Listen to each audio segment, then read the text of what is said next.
Panchayat building దగ్గర మరి అంటే అంటే ఎవడు వచ్చినాడు రా ఎవరికి తీసుకొచ్చినావురా నువ్వు ఎవడు వచ్చినాడు మన దగ్గర చూడడానికి ప్రభుత్వమైన ఎవడు వచ్చినాడా నిజంగానా ఈ మానవుడు కాబట్టి కదా చూడడానికి వచ్చినాడు అలా కోవెల దగ్గర రావడము కోవెలు చూసుకోవడం వెళ్ళిపోవడము పెద్ద అధికారులు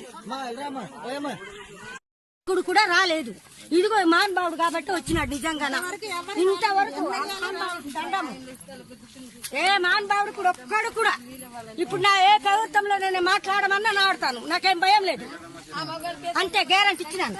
ఇప్పుడు ఈయన ఏమన్నా చేస్తాడంటారమ్మా? చేస్తారు, ఇతను చేస్తారు, నాకు నమ్మకం ఉన్నది. చేస్తారు, ఇతను చేస్తారని నాకు నమ్మకం ఉన్నది. ముచ్చు ముమ్మారికి నమ్మకం ఉన్నది.